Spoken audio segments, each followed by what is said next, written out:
What's up, folks? This is Addy Adds.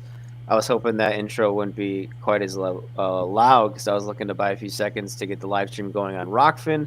But here we are. This is Addy Adds, Peter Duke for the Reality Operating System. Got a special guest this evening, Reed Coverdale of the Naturalist Capitalist. And Reed was actually just on Fox Business a couple weeks ago. He's worked with several people that either myself or Peter or both of us are aware of, either professionally working together or at least aware of their work. And he also runs the Four Horsemen podcast in addition to the Naturalist Capitalist.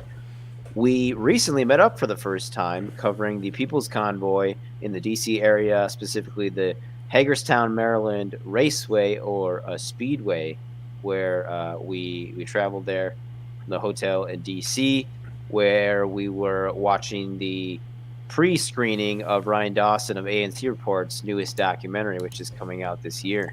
So that being said, I want to welcome you to the show, Reed. Thank you for joining us. And if you want to add anything to your introduction, please feel free to do so, because I know there's people in the audience who this is their first encounter with you and your work.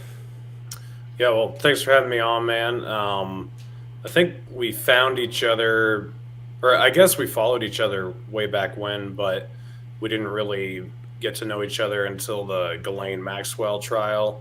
That's when I started following you more closely. I had you on the show to talk about that. But yeah, I'm a libertarian. Like you said, I run the Naturalist Capitalist podcast. And I'm most interested in things relating to foreign policy, especially right now, because it seems like we're just being led down the same old trap of falling for wartime propaganda and gearing up to get involved in something we shouldn't be at all. But yeah, we know a lot of the same people. Ryan Dawson probably being the one we both know the best. And yeah, it's funny when you go into this stuff, when you go into bribery and, state connections to blackmail and things like that, you start to get the attention of a lot of people that really hate you and do anything they can to get rid of you. I've been mostly lucky. I've only lost one Twitter account, but what are you on, 10 YouTube channels now, you said? Something like that? Yeah, that's right. Yeah, I'm still on my first, but having partners and guests like you guys is probably just only a matter of time. So we'll see. That's why we're live right now on YouTube, Twitch, DLive, Rockfin, Twitter on 2 channels, which was supposed to go away, right? Periscope was supposed to go away, but it's Twitter. And then Odyssey also. So we try to hit as many targets as possible, knowing that it's only a matter of time, right? Yeah, I made the mistake of mostly just being on YouTube and Twitter, and then I had like 20,000 on Twitter, and they got rid of my Twitter, and so then I was just using YouTube, and then they removed the video from YouTube like 4 days after I got banned from Twitter. And I realized, like, wow, if they nuke my YouTube, I don't exist anymore, because I have Odyssey, but I had like a few hundred followers there or something. So since then, that was October, I've done the same thing, just worked really hard to diversify and be on as many platforms as possible. Because, yeah, you don't want to put all your eggs in one basket these days. Because even if you're RT News, they can make you basically disappear. Well, yeah, I mean, it's interesting because we were talking on our last show. I built a website a few weeks ago that's kind of old school, like Drudge, but it's all automated because it uses RSS to populate it. So the only thing I have to curate are the creators that are on the thing. It automatically will go out and pull headlines when people post new things. And I'm not sucking the content down like a lot of kind of scammy sites do. I'm just linking. It's a pure link site, and the main reason for doing that is because it's getting harder and harder to find people, and so I just thought if I aggregate the voices of the people that are more or less going in the same direction that I'm going in, then I can create a kind of a central clearinghouse for that kind of information. But that said, we're not streaming on Facebook today because in October, I tweeted a meme. It was Jeffrey Dahmer in a grocery store. And the meme said, "If we run out of food, we'll still have each other." And for that, I lost my ability to stream on Facebook for a month. Mm-hmm. So it was literally a joke, and I don't think that I crossed any of the lines that I imagined that I could have crossed with that. I just thought it was funny, but Yeah, no same. streaming on Facebook for a month because Jeffrey Dahmer memes are not okay. I think it's a Jeffrey Dahmer meme that got me too. It was, and it's one I posted almost 2 years ago, and then it eventually becomes, outside the realm of acceptability. But it was CDC, no more handshakes, and then it showed Jeffrey Dahmer's face, and he was just going, "Aw," and So Jeffrey Dahmer seems to be the third rail of, I guess. Him, and then the Hillary Clinton suicide memes. They don't like those either. I posted tons of those. Yeah. Yeah. No, I haven't gotten in trouble really on Facebook though. Surprisingly, I don't know why that is. It's just I don't have a big audience on there to get in trouble or not. But I wanted to ask you, Reed, when you started doing this type of work in terms of your podcasting. Before we get to your trucking. In the trucking chat. When did you start podcasting, and how long were you thinking about doing it before you started? Because it seems to me you kind of came out of nowhere last year a bit and just kind of blew up. Yeah, I did. I started in May of 2020, and I had thought about doing some sort of podcast for a while, but I didn't really want it to be about politics. I wanted it to be about traveling, because that's still what I do when I take vacations. I go places, go backpacking, go skiing, go hiking in cool spots. I've been to all 50 states, most of Canada, done a ton of backcountry camping and hiking and stuff like that. And I wanted to talk about religion and philosophy. But for the last 2 years, everybody has been basically forced to become political. Even if you're an apolitical person now, you still have to have opinions on things that you never used to. You didn't, being against nuclear war isn't really much of a political opinion, but now it is, right? now you've been forced to actually talk about that. That means you're pro-Russian. Yeah, right? I know. or pro-Soviet if the person has had their head in the sand, right? Yeah. Or if you think you should be allowed to leave your house without government permission, that was never something you had to talk about in a political sense until 2020. So basically a bunch of normies were just forced into the political sphere and had to start talking about stuff. So I was like, there's not a lot of people saying what I think makes sense out there. So maybe I should start a podcast, but I really don't know enough about this stuff to start talking about it. And then I started listening to some other podcasters who had 10,000 subs or fewer or whatever. And I'd listen to them for a few minutes and I'd be like, man, I know more than this guy does. This is sad.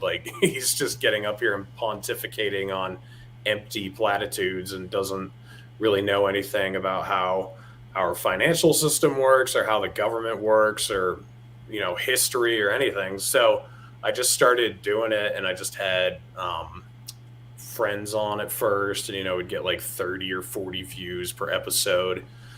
And then I had this gun video that just took off. It's me bump firing an M1 Garand, and it got 400,000 views and brought 2,000 subscribers over to my channel.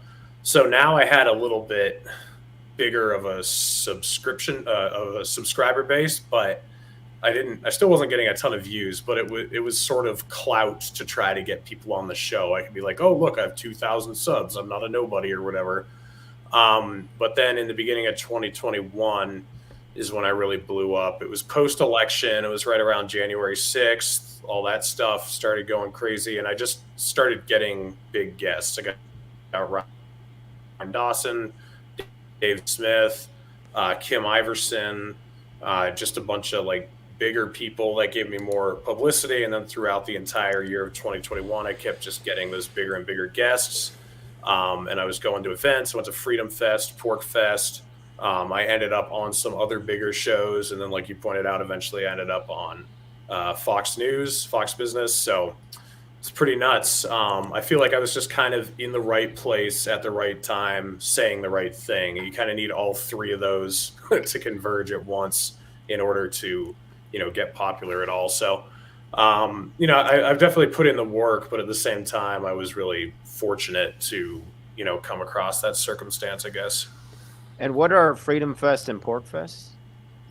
Yeah, Pork Fest is kind of a libertarian get-together that happens in New Hampshire every year. So it's in northern New Hampshire in the White Mountains. There's usually several thousand people there, and people will do speeches about the warfare state, about Bitcoin, about the Free State Project, which is the whole libertarians moving to New Hampshire to dismantle the government idea. And then Freedom Fest is more of like a conservative event that a lot of libertarians go to. But it was a very different setting. Like there were definite like boomer cons and like more like back the blue, pro-establishment Republican types there. But it was a cool opportunity to get people like Scott Horton or Spike Cohen or Dave Smith or whatever up to speak in front of these crowds and try to, push them in the right direction.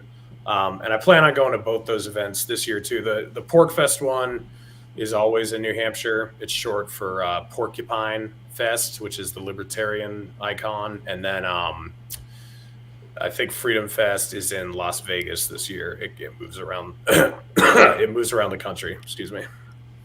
Okay, excellent. And you described yourself as libertarian, saying on your YouTube page, I'm a libertarian who is deeply concerned about the state of our country and our foreign policy.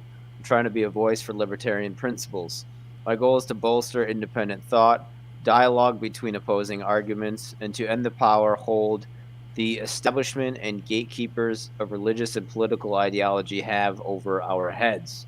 Their greatest fear is that we realize we are not each other's enemies. When did you first start becoming attracted to libertarian thought? It was after I graduated high school. I graduated in 2012, and I voted for Mitt Romney in the general election. But then Guilty. Yeah, that's one that's hard to fess up to, but it's true. I got you. But then beat. After the election, I started looking. Yeah, you do, by the way. I started looking back at the election after it was over, and I had really liked Ron Paul, even though I didn't pay attention to him that closely. I liked how honest he seemed and genuine and everything. And so after the election in 2013, and then a lot more in 2014, I actually went back and was watching his old videos. And I was like, wow, this guy is really right about everything he's saying, I think. And so then his son, Rand Paul, in early 2014, he filibustered John Brennan's nomination to be CIA director. And he did a filibuster for 14 hours, and he did it the right way. And it was all on topic. He wasn't reading out of a phone book. He wrote up this 14-hour filibuster that he read, explaining why John Brennan was terrible and drone strikes that could indiscriminately kill U.S. civilians without probable cause or without any congressional oversight or anything were a huge threat to our civil liberties. And I was like, wow, this guy gets it. So I started following him more closely, and I realized he was very closely resembling his dad, although he had a little bit more of a Republican flavor to him, where his dad was more just straight up libertarian. But then the 2016 election came around, and he just, I don't know, he gave way too much to the Republicans in hope that his compromise would make him a more palatable candidate, but instead it just made him come across as, you know, kind of milquetoast and not very interesting. And so he started out at the top. I think he was assumed to be the candidate for a little bit there at the beginning of the primary season, and then he just fell through the floor, and Trump got the nomination. And Trump was a bridge too far for me. I liked some of what he said, but he wasn't really anti-war. He wasn't really good on economics. Like some of the stuff he said, he was horrible on economics as president, but in the 2016 election, he did at least speak to some real problems with the Federal Reserve and our monetary system that I was like, okay, but he just wasn't enough for me. So I went for Gary Johnson, but the Libertarian Party that was organized around Gary Johnson, it was just such a joke. And so I just completely gave it up until 2020 when things just got so bad, when it was going to be Trump again against Biden. And so that's when I actually officially joined the Libertarian Party in 2020. And I don't know. It is what it is. Sometimes I feel Who'd really you good vote about for? it. What's that? Who'd you vote for? I 2020. voted for Joe Jorgensen, but it was kind of a throwaway vote. Like, I wasn't very excited about it. But Well, that was all of us, wasn't it? Well, yeah, I mean, I've gotten to a point, right? I mean, I was at January 6th, and I was there for the wild time that never happened. yeah, And it was a different wild time, but not the one that I was imagining was going to happen. And my reaction was that I unregistered to vote because I just think politics is fake at this point. And again, having gone through it, I might have started my journey around the same time that you did. I dove into books mostly. Thanks to people like Richard Grove and Jay Dyer who could like point me in the right direction. And I just, at this point, even if you can't rig the ballot box, I'm repeating myself from the last podcast, but James Corbett in his latest video refers to ballot boxes as slave suggestion boxes. And I think that that's pretty astute. And I'm at a point right now where I don't believe in opposition. That is, I kind of use the Vlasov-Havel definitions of opposition being somebody who is acting within the bounds of the establishment to challenge the establishment. And by unregistering to vote, just from a mindset standpoint, I'm moving myself from being in opposition to being a dissident, because I think not participating in this fraud. I mean, the Constitution's a great document. It has nothing to do with the government and the way that we're ruled at this point. It's the thing that everybody points to and says, oh, we're doing it because of this, but there's so many extra constitutional things that the government is doing, the government, whatever that is doing, that it just doesn't seem to make any sense anymore. Yeah, you certainly don't have to convince me of any of that being true. It was, for me, the tipping point to be kind of identifying as an anarchist was the COVID relief bill that passed in the end of 2020. The that CARES? not the CARES Act, but the one in December. And it was like basically a repeat of the CARES Act, but it sent a lot more money overseas. The one that Trump signed. Both, yeah. One of the ones that Trump signed. But, it was like 5,500 pages long. It was introduced in the morning and voted on at night. There's no way anyone could have read it. It was the second largest spending bill in history right after the CARES Act. Billions of dollars was going to Egypt, Sudan, Israel, just all over the world to countries, that had nothing to do with, aiding people for their trouble with the coronavirus here. And then domestically, there was billions going to special interest groups, to big corporations. And then the stimulus checks going out to the people, I think they were, what were they? Was it $600, I think? think it was $600. It was ridiculous. So you had I think it was a $2.4 trillion bill, and like I think like 150 billion of it or something. Was I love the way checks to people. I love the way the government freely uses the word free all the time. They're always talking about free shots and free masks and free this and free that, and it's like they're not free. We're paying for it. Yeah, you know, they're charging the shots and the masks on our credit card. Yeah. And here's the slave suggestion box per Grand Theft World's Twitter, theft_world. Credit to James Corbett and Sugar Cubed. That's a good name, Sugar Cubed.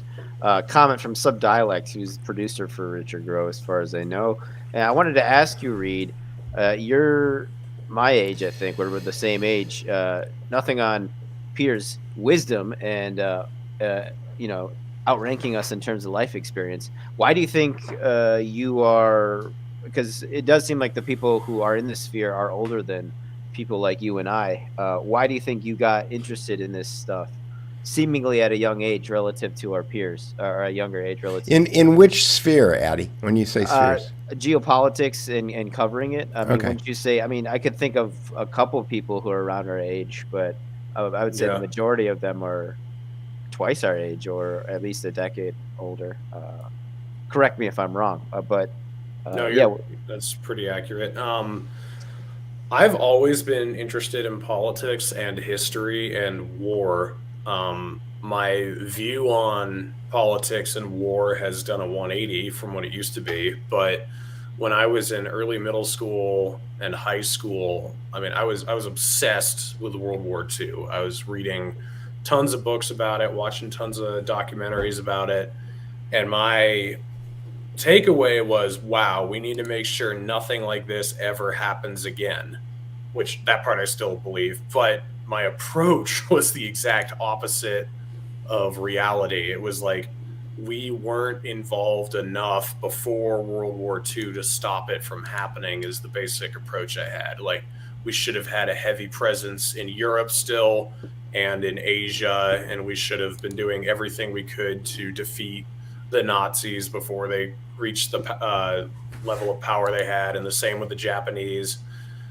And then I realized, like, I know a ton about what happened from 1939 to 1945, but I don't really know anything about what happened between 1918 and 1939. So I don't know. Around the time I got out of high school and started reassessing my political views, I was looking through history too, finding out about the Treaty of Versailles, finding out about Germany's economic depravity before World War II, and why maybe they would end up embracing someone like Hitler, and then reading about our sanctions and our trade war with Japan and why they might attack us like they did. And then looking at current events, I was like, wait, so because this was like 2014, I was like, wait, what's going on in Syria right now is not what the media is telling us. We're arming the people we were just fighting a few years ago. Like, this is Al-Qaeda from Iraq, and now it's in Syria. And somehow, since it's in another country, even though it's literally the same men in some cases, it's okay to arm them against Assad. So I think just the interest I had in history and in politics already just kind of set me up to be a nerd for this type of stuff in real life. But yeah, I mean, you also kind of have to have thick skin to get into this, like not just as far as people hurling insults at you, but as far as like realizing, wow, I was wrong and things are super fucked up compared to the way that I thought they were. Like, once you find out that your country is aiding ISIS and Al-Qaeda against Assad, and you find out they're supporting Nazis in Ukraine just to stick it to Putin because of their business interests in that country or whatever, like, I don't know, it's disheartening. And if you were brought up to be extremely patriotic like I was and believe that your country stands for preserving peace around the world and that we're an exceptional country because of the way that we've been throughout history, and we've always stood for good and stood up to bullies or whatever. You just like find out that all of that is bullshit. So I think a lot of people just don't want to deal with that. Be glad that you're not as old as I am when you found it out, because Yeah. finding it out when you're 55 or 60 is annoying, because you kind of look back at how you've lived your entire life and realize, oh, this was all BS. It almost makes me, and I don't mean to put anyone down, but like, what age was it exactly? Can I ask, Peter, for you? Yeah, so I was Or- 19, something like that, when I started going through all this. So Okay. What about you, Peter, in terms of I think I read Tragedy and Hope 101, which was really, I mean, I had inklings about things. I had a pretty well-formed understanding that the government that we think that we have, when Ted Cruz was running for president, I thought, if Ted Cruz could win the presidency, he knows enough about the Constitution to be able to do something about it. Of course, that was incredibly naive, and that's the same guy who voted for Mitt Romney, right? But I think that when I read Tragedy and Hope, I started to read Tragedy and Hope, and it's 1,400 pages long, and I got 600 pages into it before I found the book Tragedy and Hope 101, which is a 5-hour, basically Cliff Notes version, where it's synthesized. And that really helped me kind of reframe what I was looking at. I read a ton of books. I read another one that really kind of impacted me was Servando Gonzalez, Secret Societies and Psychological Warfare in the New World Order, which is a major expose on the Council on Foreign Relations. And then, I started deep diving on the intelligence agencies, the Dulles brothers, the Doug Valentine's Phoenix program, and I started to kind of put together this mosaic of the idea that there's a secret government. And I think it was Chip Tatum who first kind of turned me on to the fact that governments are not really a thing. In 2007, there was a lecture by a guy named Clay Shirky at New York University called Ontology is Overrated, and he was talking about how 40% of the volumes in the Library of Congress are in a section called Former Soviet Union. And it really, that really kind of illustrated for me that countries as a concept are really kind of a shared fantasy. They're kind of like Santa Claus, right? And they're kind of like money. Like, the thing that makes them real is that everybody believes in them. And to the extent that they can maintain that belief system, then they'll maintain their veracity. But there's a secret group. There's another group of people, who are operating behind the scenes, who are kind of pulling the strings. And I watched a movie that a spook friend of mine turned me on to called The Princes of Yen, which is free on YouTube if anybody wants to watch it. It's a great movie. Which demonstrates how the globalist bankers actually manipulate the economies of entire countries in order to be able to manipulate the events in those countries. And so while we think that, we live in a free world and that we can go vote for whoever we want, if all of the information that we're getting is being spun and we're not actually finding out any kind of real information that we need in order to be able to make sober judgments about things, then voting, even if they're not rigging it, it's fake, right? Mm-hmm. So, I mean, and again, it's a mindset thing, and that's why unregistering to vote was such an important move for me, just mentally, right? Because it just takes you out of that red-blue game. Like, I'm not going to play that game anymore. C. Wright Mills, I know I'm repeating myself. People who watch this show have heard me say this before, but C. Wright Mills talks about how the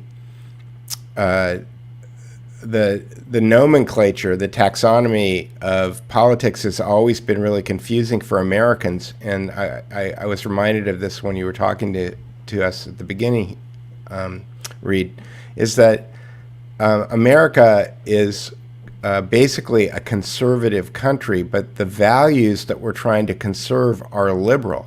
They're life, liberty, the pursuit of happiness, all men are created equal, the things embodied in the Declaration of Independence and the Bill of Rights. And so those words, conservative and liberal, are confusing, when you start to kind of define terms. And you have to start wondering whether or not it's on purpose. And then you start looking at basically the communist progressives adopting the moniker liberal, in the 30s with FDR and saying, hey, we're liberal. Well, no, you're actually Marxists, but you're calling yourselves liberals. And it kind of creates this confusopoly, as Scott Adams would call it, where people don't really they're so confused, but they wind up latching onto labels. They latch onto red hats or to, blue bumper stickers or whatever it is that they latch onto. But all of those, that polarity, that only presenting two sides to any problem, eliminates all of the other solutions, potential solutions that are available. And so that's the conundrum we find ourselves in. Yeah, I mean, I feel like liberal and conservative are really they're really adjectives, not nouns at this point. Like, you can be conservative, but that means you want to pass a $4 trillion bill instead of a $6 trillion bill. Like, right. Well, okay. Yeah. When you say, people think that the Republicans and the Democrats are on opposite sides of the spectrum, but when you look at the whole spectrum, they're like right next to each other. Yeah. Like, there's so little difference between them. We live in a socialist country. You know. So a conservative now, a conservative in 20 years will be what a progressive is right now. Like, it's just like a side-by-side comparison. Like, oh, I'm a progressive. I am more progressive than this conservative, and I'm a conservative because I'm more conservative than this progressive. So I feel like libertarianism is it's a philosophy that stands the test of time. It doesn't matter how progressive or how conservative your neighbors are. The idea is, look, I own myself and I own my property, and I have complete autonomy over myself and my property, and you can't touch it, and I can't touch you or your property unless you come after me for some reason. Like, if you aggress against me, I will aggress back against you with equal force, basically. So this gun has a lot of wood on it, no foregrips or extendable stocks or scopes or anything. It's obviously harmless. It's, basically a hunting rifle. So it's a good thing we got rid of all those bump stocks and assault weapons. Holy shit. That's the most famous clip of me on the internet right there. So and that's an unmodified Grand? Yeah. And I'm sure that all the soldiers in World War II that used that weapon knew how to do that too, right? I doubt it. Yeah? Yeah. But because they would have been using too much ammo.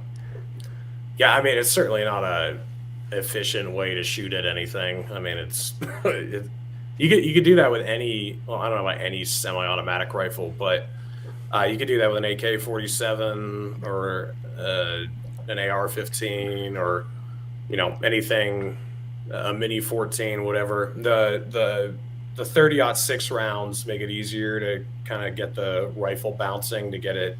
To do that without a bump stock. But you can also like hook your thumb in your belt loop so that you don't move your finger at all, and then kind of push forward with your left hand, and that'll get it to rattle off like that too. But yeah, it's funny. It's funnier doing it with a Garand than with an AR or an AK, because people are more used to seeing that. When you do it with an M1, everyone's just like, what? So.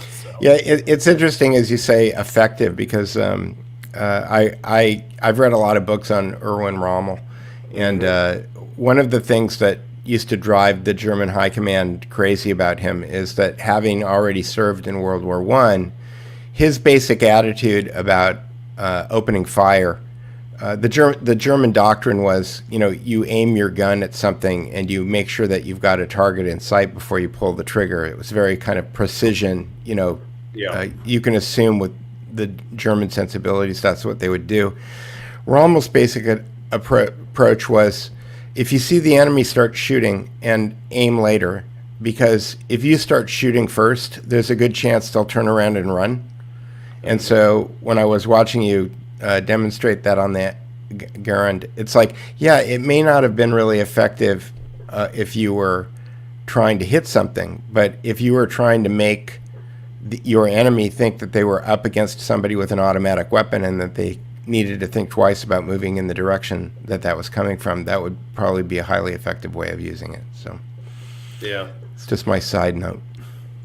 Yeah, the funny thing about World War II, a misconception that I think so many people have, is they think that the German army was a lot more technologically advanced than the United States Army. And I think that's just because of the weird scientific discoveries the Germans were making, like during the Holocaust, and also with some of their more advanced like jet fighters they were making and stuff like that. There was definitely like a deep science division in Nazi Germany, but in general, their machinery, their weapons, their transportation was crap compared to ours. I mean, we had all semi-automatic and automatic weapons. They had bolt-action rifles.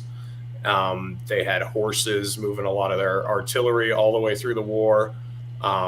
So I don't know. This was also like instrumental in me realizing the myth behind the necessity for us to get involved to stop Hitler from taking over the world. I don't really think he had a shot at it. I mean, he couldn't even really beat Britain, and he certainly couldn't beat Russia, you know.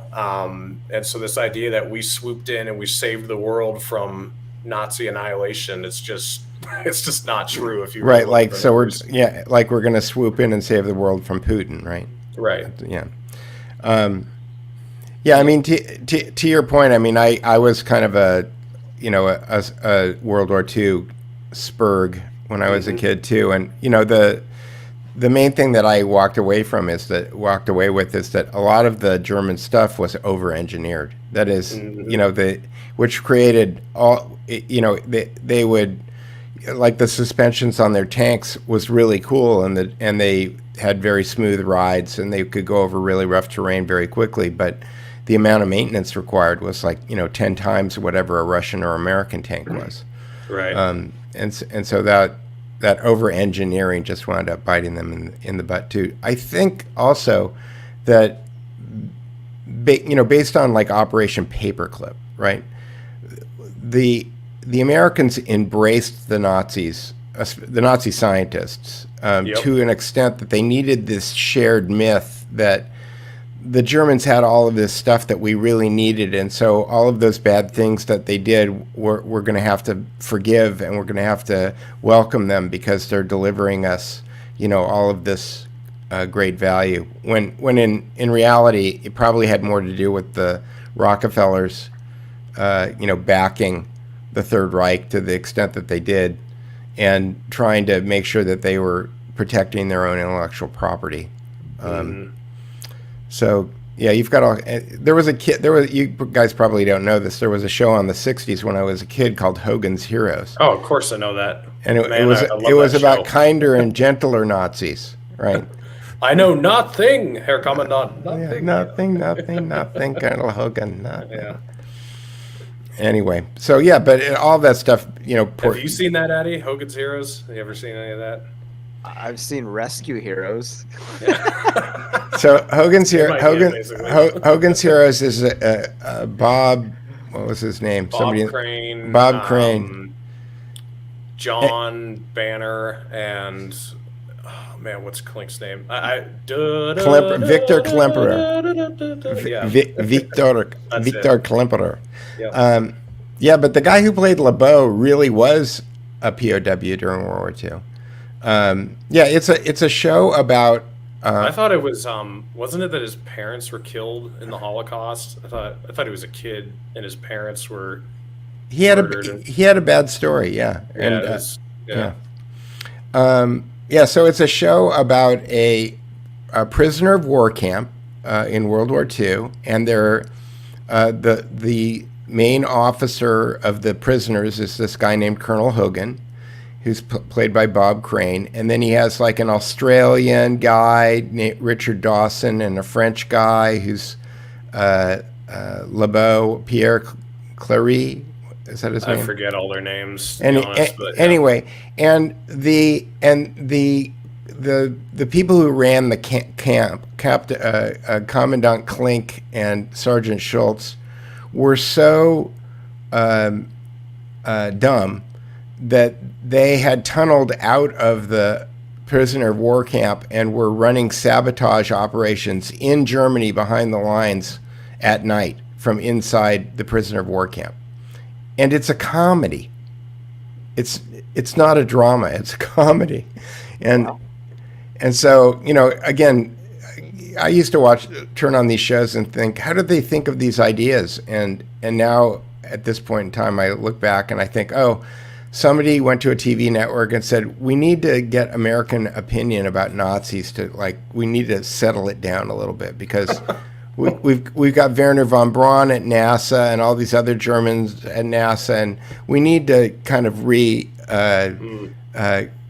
need to do a refresh on the whole kind of German face. So we need to make them, you know, warm and fuzzy and huggable. And I think that's kind of what the psychological tip on Hogan's Heroes probably was. I never thought of it that way, but yeah, it could be. We're certainly rehabilitating Nazis right now, though. I mean, you're seeing all the headlines. Like, I saw a few blue checks on Twitter trying to say Putin was worse than Hitler. They were like, you know, Hitler never killed any people who spoke German. That was one that I saw. Yeah, I saw that yesterday. Yeah, it was and then another one was like, Hitler never used chemical weapons, and it's just like, okay, like, I don't know where you guys think you're going with all this, but I mean, but you know how it is. Like, if the U.S. supports ISIS and Al Qaeda, then they're the good guys, and then if they want to support Nazis, then they're the good guys. That's just, it's subjective, you know. Well, and we create so many of the bad guys that we go up against. It is very much like Hollywood. Yeah, you know, it's like and we've come full circle, because it started, you know, the first, when we really started arming and assisting someone, it was like the biggest example of that was probably the Soviets against the Nazis during World War II. Well, or the Soviets, the Soviet communists against we sent an army over, but we were financing. I think Lenin went directly to Moscow from a house he was staying in New York. The Rockefellers had him in New York. So, and you know, I look at Ukraine and I see the Rockefellers have been involved with Russia and energy production in Russia for over 100 years now, and I think the Rothschilds are probably involved with the World Economic Forum and NATO, and so you basically have. Talk about proxy wars. People think of proxy wars as one big country using two big countries using two little countries to have a war with each other. I think of it as the two banks that run the world using countries in order to generate more loans, which generates more interest, which gives them more control over everything. So Ukraine is more like the Russians, which is the Rockefellers, versus the Rothschilds, which is NATO and the WEF. Yeah, it's just funny that we started by arming and funding and fighting with the Russians against the Nazis, and now we're all the way to the point where we're funding Nazis against the Russians. It's just funny how that's been inverted. So we've gone full circle. Yeah, it ties into what Peter was saying with the banksters. Another way you can look at it is they were funding the Nazis against the Jews, and now they were doing the opposite to a certain degree too. And I was going to bring it up in our previous chat today, Peter, but the Havara agreement in Havara agreement. Yeah, and I think it was the transfer agreement. Yeah. 1933.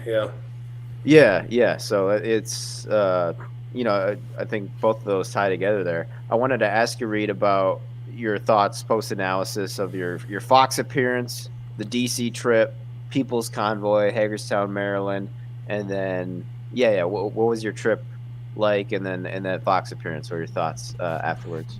So I want to know first, I think you've been covering it. What has happened with the People's Convoy? Is it still circling DC, or what is it doing right now? I saw a guy getting a haircut there earlier today, so I think they're still there. It was, I want to say Monday of this week, last week now. It's Sunday, so I guess it was a week ago tomorrow. I saw an update on, I think it was Bannon's show with Ann Vandersteel, who I just missed there because she was there too. And it sounded like it was growing, but beyond that, I can't really say I know exactly what's going on recently. But It kind of looks like a bust to me. yeah, what did you think observing what you saw there, Reed? Well, what would you say, like 50 to 100 trucks where we went in Hagerstown, somewhere around there? Yeah, I would say Something like 75, 100. Yeah, that's Yeah. fair. As opposed to 7,000 in Canada. Yeah, exactly. So I was 50,000, I believe, actually. yeah, 50,000 in Canada. Sorry, I So, was off by a magnitude. Yeah, I wasn't very impressed. I also don't really understand why the U.S. wanted to do one at this point. And this is something, I was in a weird spot because I'm a libertarian, I'm anti-government, and I'm a truck driver. And then this like anti-government trucker protest, happens in Canada. And in Canada, I think it made total sense because, it was ridiculous, the authoritarianism they were having to live through. In Canada, if you didn't have a vaccine passport, you couldn't ride a bus, you couldn't take a domestic flight, it's hard to get a job, you couldn't go to the movies, couldn't go to a restaurant. And it was like this all the way across the country. So there was not just in California. Yeah, there's no outlet. Where in the States, like, it's mostly down to a few liberal states and mostly just cities within those states. It's not even the entirety of those states. So I didn't understand what a trucker convoy in the US was going to accomplish. And I was making the suggestions before it took off that, hey, maybe if you're going to do this, you should just take it to the cities where this is still happening, like go to San Francisco. That's exactly what I was thinking. Yeah. So go to San Francisco, go to LA, go to New York City, go to Chicago, wherever these mandates are, just go there and block the street if you want. And then if they threaten to arrest you, leave and then don't bring any stuff there. Like that's even better than blockading the streets, is just boycott those cities and stop bringing goods into them. And if you stop bringing gas and food and essential items into these cities, they're going to have to adjust their policies because they're going to need external goods.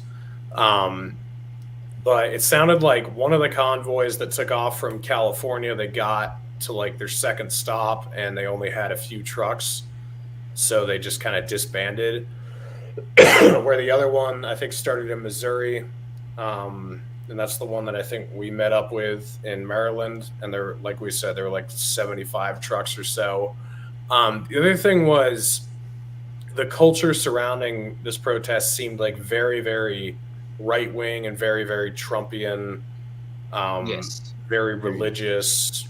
And I mean, I took some pictures of stuff I saw there. Like there were people with like abortion is murder signs and, like Trump won the election signs, and which, that's fine if that's there, but it didn't seem like a place that was welcoming to everybody who was just against mandates, which is what the Canadian protest was. It was just anti-mandate, anti-Trudeau, Right, their messaging was spot on, and I saw whoever the quote unquote spokeswoman of the American trucker, and the reporter said, "Well, what are your demands?" And she couldn't answer the question. Yeah, and see, that's terrible. I mean, Addy, you remember when we were driving back to DC and we were listening in on that conversation they were having on Twitter, and they were asking like, so what are we going to do now? Like, what's our goal? Where are we going to go? What are we going to ask for? And it's like, you guys probably should have thought about this before you started the convoy, Yeah. instead of Well, and it when took you them get- 2 weeks to start. Yeah. I mean, if they were really smart, what they would have done is they would have come up with a plan like, we're going to start in California and we're going to say that we're going to Washington, D.C., but when we get to the middle of the country, we're going to split up and we're going to shut down, like you said, 10 state capitals. Mm-hmm. That would have been because, and David Knight was the guy who kind of turned me onto this thought process, is that one of the issues that we've got right now is that, and again, this is my dissident hat as opposed to my opposition hat, is that continuing to go to Washington, D.C. and ask them for our freedom back is acknowledging that they have the power. And, the Declaration of Independence says that our power, those rights that are ordained to us don't come from the government. And so by continuing to go back to the government and saying, hey, we want our rights back, that argument's not going to work. So we need to do something else. We need to be dissidents. We need to not play their game. And that's why I would go to the States. I mean, Ottawa is a place, and it happens to be where the government of the state of Canada is. But the truckers effectively shut that city down. I think that there were all kinds of other strategies that they could have had, but I don't think they had any smart people running that organization. Yeah, I just want to say, I don't mean to disparage everyone who's involved with it, and also I guess they have my support. I think they should be allowed to protest. I just was not impressed with how it was organized and how it came across. I just don't think it had the same appeal the one in Canada did. I think with these things, it really matters what your demands are, what your message is, and how you play your cards, I guess. Yeah. Kristen says the organizers asked all the participants to take down all the Trump flags and anti-Biden flags from their vehicles yesterday. Okay, that was 3 weeks into this thing. At least they're adapting. You can't say they're not adapting. Yeah, exactly. So, anyway. And then your Fox appearance, how do you think that went? And then the DC trip in general, because we also went to the press club for a conference, and then we saw Ryan Dawson's documentary. Yeah, the trip to DC was great. I had never met Ryan in person. I got to hang out with him for 4 days. And Eric Jackman also went there. So it was cool. Ryan, Eric, and I have been doing the Four Horsemen for a year now. And to actually be with them in person for the first time, all three of us, that was really cool. We went to the Transcending the Israeli Lobby at Home and Abroad conference at the press club. We got to meet Roger Waters, got to meet John Kiriakou, got to listen to a bunch of different people speak. And then, like you said, we got to see the pre-screening of his New Mech film, which is very interesting. Looking forward to when that final edit comes out. And then the appearance on Fox, that was pretty cool. It just happened kind of organically. One of my friends, Olivia Rondo, she goes on Fox Business semi-regularly, and they were talking about the trucker protest up in Canada. This was a month or two ago at this point. And she just shouted me out saying yeah, well, I have a friend who's a trucker and he has a podcast in the country talking to people. And so then they decided they wanted to have me on. And it's funny, I was super, super nervous, but what I realized is I don't have to support any of my claims like I do if I'm in a podcast. If you're in a podcast and I say, if I'm going on a podcast with someone who doesn't know about Operation Timber Sycamore, and I just say, well, we gave Al Qaeda and ISIS weapons against Assad, they'd be like, what? You need to explain that. Where on TV, I could just say that and I don't have to have any supporting evidence, because you don't have time. You can only talk for 2 or 3 minutes. And the questions are pretty vague, so they were pretty easy to answer, and I think it went pretty well. But it was, it's kind of funny. I feel good about it in one way and then horrified in another way. Like, I think it's cool that we're at the point where I'm on Fox News, but then it's also like, holy shit, we're at the point where I'm on Fox News, like, that bad. So it's kind of a mixed feeling. Like, I mean, all the success I've had doing this has felt that way. It's been like, wow, it's cool, people are listening to me. And then it's like, God damn, like, wow, I'm someone people are listening to, it's, I don't know.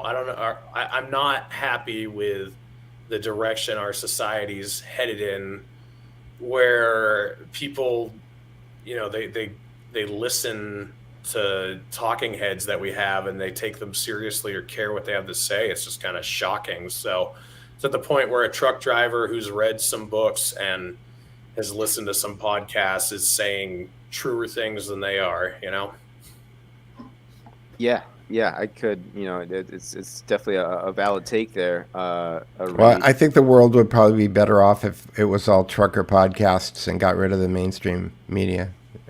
Which is sad, though. That's what's scary. Like, they should be the guys who have it all laid out and are telling us what's going on, but it's not the case at all. It would be, except that the first 3 presidents of American television networks came out of military intelligence, psychological warfare operations. So it's kind of been a psyop since the beginning. I want to play your Four Horsemen Season 1 compilation to close out the show, which is where I'm actually going to be on next. We're on it at the top of the hour, right, Reed, at 8? Yeah, unless we have to push it back an hour, but we're going to try at the top of the hour and then reassess. Okay. Yeah, so I'll just post on Twitter and Telegram when that is. So it's either going to be top of the hour or 9. And where can people find you, Reed Coverdale? Where can they support you, and how can they do that? Yeah, I am Reed Coverdale on Twitter, on Instagram, and Gab, Getter, and Float, so you can follow me all those places. My podcast is The Naturalist Capitalist. You can find that on YouTube, Odyssey, Spotify, Apple Podcasts, and a few other audio platforms. If you want to support me, I do have a Patreon. I don't remember what the address is, but it's the only Patreon for Reed Coverdale. If you want to find all my links, you can go to my YouTube or my Twitter or anywhere that you follow me, and I have a link tree, and you'll be able to see the whole list of platforms, and you can just follow me on all of those. But thanks for having me on, guys. Until you get bumped from Linktree like I did. Oh, did you? Yeah. So did I, actually. I didn't know you could get bumped from Linktree. Wow. That's Yeah, it's crazy. Really? But please do support, folks. This is going to be available on rockfin.com/Addy Adds, Reality OS, anywhere podcasts can be found. Join me on the Four Horsemen this evening with Reed and his co-hosts, and that's going to be on which channel again, Reed? Just so it'll be live on YouTube, and then it'll go to the other channels later. Okay. So I'll put that in the chat right here, just so people have that, as well as tweet it out. So thanks for tuning in, folks, and enjoy this compilation of Season 1 of the Four Horsemen with Reed Coverdale, Eric Jackman, and Ryan Dawson, correct? Are those your co-hosts? Correct. Okay, excellent. Bye, kids.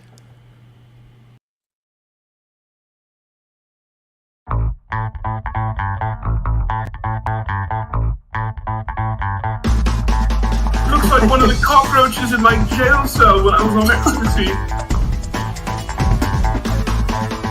Thinking people, of which there are maybe 0.5% of the population, are just looking at this and going, this is freaking stupid. Look, I'm with all you guys. I mean, I think all of these people should be, tried and executed, and they're just all war criminals. I'm for tarred feather. If Donald Rumsfeld shot a missile at his own Pentagon while he was sitting in it, then I guess it's not a scandal that the CIA followed the hijackers from the Malaysia meeting to Bangkok to LAX and then set them free in America for a year and a half before they suicide crashed that plane into the damn building. A communist pedophile felon that got shot in the groin, and he died doing what he loved, chasing a minor. Hello, Sean Atwood here at the top of the hour.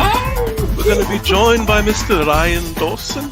And I'm going to talk about some stories from my cell in Arizona where I saw a cockroach that looked like Alan Dershowitz. There are way too many people online take shit seriously. But what we're trying to do is we're trying to share information to the public that they could use so that we could go to court. I don't care about belief.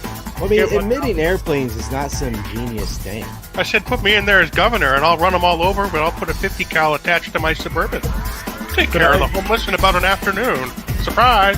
There were no torpedoes in the Gulf of Tonkin. There was no Spanish mine at Humana Harbor. The Lusitania was smuggling weapons to Great Britain. Pearl Harbor was not a surprise, and Saddam did not have nuclear weapons. So deal with it. COVID-19, I don't know. They could declare over this year. It could continue for years. But I know that the infrastructure for what's being laid is not going away. I've had an erection since 1995. Well, I've worked with a lot of the black men, and you're absolutely right, Jesse. He was a phenomenon. He was.